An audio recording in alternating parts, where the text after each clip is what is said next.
libertad de escoger hacia dónde vamos y cómo lo queremos lograr. La libertad de definir nuestro camino como seres humanos. Pero para ser libres, como mucho de lo que nos define, depende de cómo nos ven los demás, pero principalmente de cómo nos vemos a nosotros mismos. Por lo tanto, además de decidir que queremos ser libres, es requisito indispensable que los poderosos respeten nuestra libertad. Yo vengo de un pueblo que durante mucho tiempo se vio a sí mismo como menos que los demás. Vengo de un pueblo donde nunca habíamos tenido el valor de tomar nuestras propias decisiones. Vengo de un pueblo donde nuestro destino siempre fue controlado por otros. Vengo de un pueblo que solamente es dueño del país más pequeño del continente americano y que incluso esa pequeña propiedad sobre ese pedacito de tierra que apenas se ve en el mapa no es respetada por países que tienen muchísimo más territorio que nosotros, muchísimo más dinero y muchísimo más poder, y que piensan correctamente que son dueños de sus países, pero piensan incorrectamente que también son dueños del nuestro. Y es que un grupo de países poderosos no solo tienen mucho más que todos los demás, sino que también creen que son los dueños de lo poco que tenemos los países que no somos poderosos.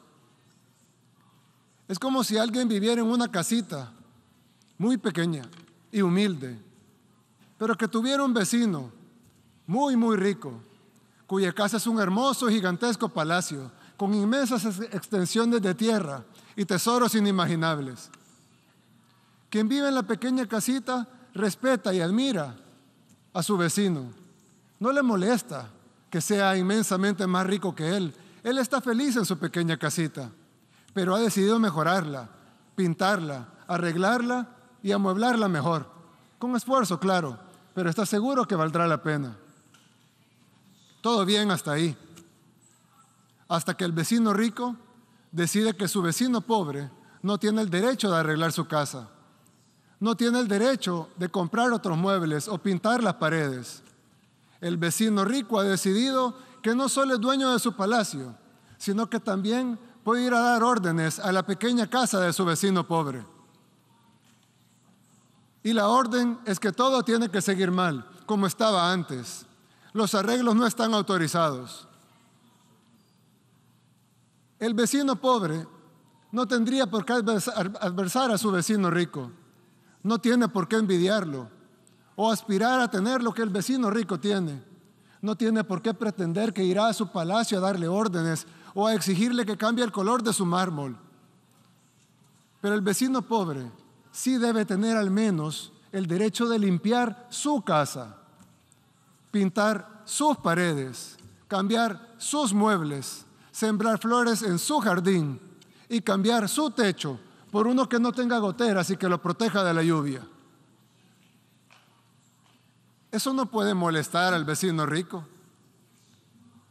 Él no puede exigirle que vuelva a poner los muebles viejos, que corte las flores, que despinte las paredes, que quite el techo nuevo, que además le está funcionando para poner el techo viejo que había antes, con el agravante que ese techo con goteras nunca sirvió. El vecino rico no tiene ninguna autoridad para exigirle a su vecino pobre que regrese al pasado, porque no tendría por qué pretender mandar en casa ajena. En segundo lugar, porque ese vecino pobre ya intentó seguir las órdenes de su vecino rico y no le pudo haber ido peor. Y en tercer lugar, porque lo que está haciendo está funcionando por primera vez.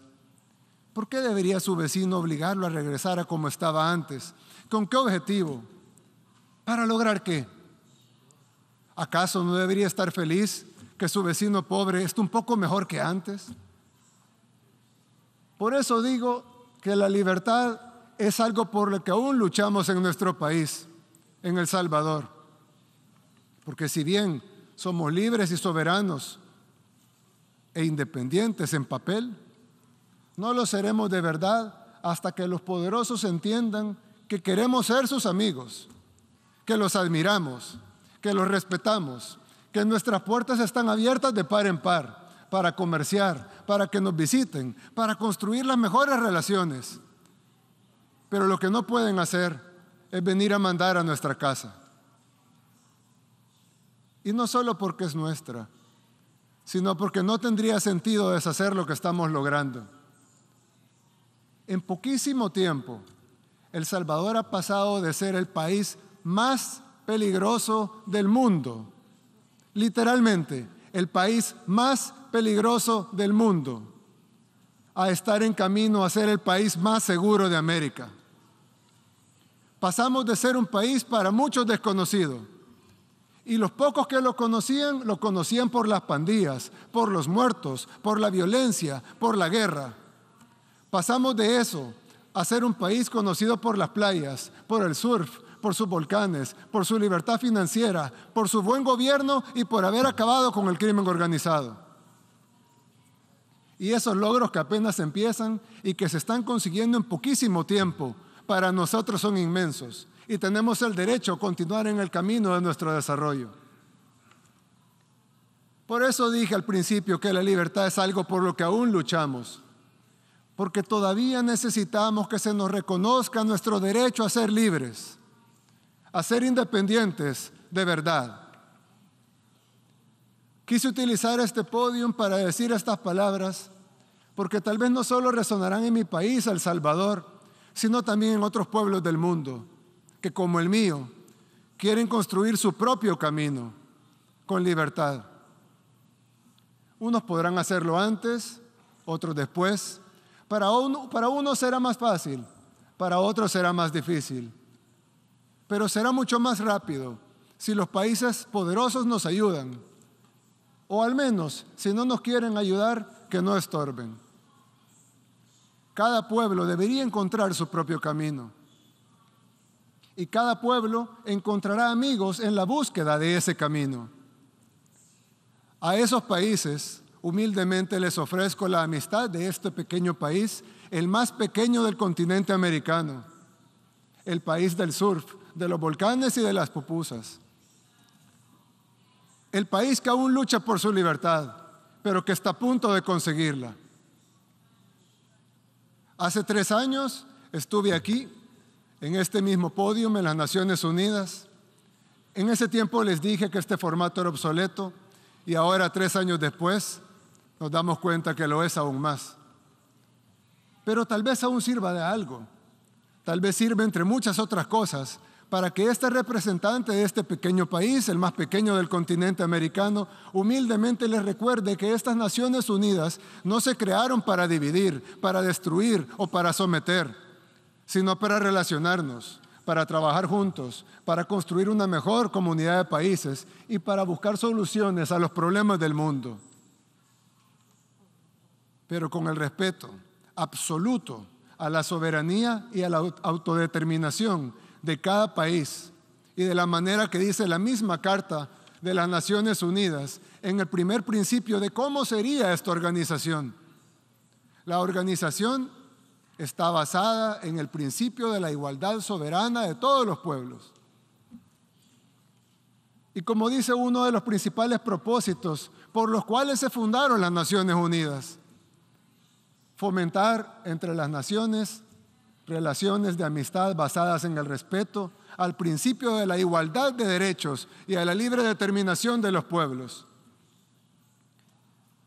Tal vez el cambio del mundo unipolar al mundo multipolar del que tanto se habla sea mejor si en lugar de pasar a ser de una superpotencia a varias superpotencias, pasemos mejor a un mundo en donde cada pueblo es verdaderamente libre de construir su propio camino y donde en esta comunidad de naciones aportemos todos, los grandes y los pequeños, desde nuestras experiencias y nuestras capacidades, a solucionar los problemas de la humanidad.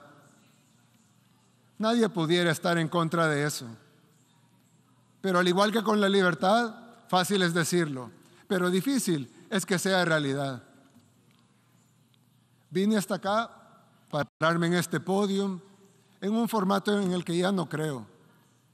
para decir algo que lo más probable es que de todas maneras no cambie la forma de que los países poderosos ven a los demás, pero tal vez sí cambie la forma en que los países en vías de desarrollo nos vemos a nosotros mismos. Si después de estas cortas palabras he logrado algo de eso, o al menos que un puñado de individuos que se verán a sí mismos con respeto y que sepan que son capaces de construir su propio camino, entonces valió la pena venir hasta acá a hablar en este formato obsoleto. ¿Y quién quita? Tal vez con el tiempo, tal vez surgen otras naciones, surgen otros pueblos que también decidan luchar por su libertad. Y entonces las Naciones Unidas habrán vuelto a ser relevantes, al menos para este humilde servidor. Muchas gracias y que Dios bendiga a todas las naciones del mundo.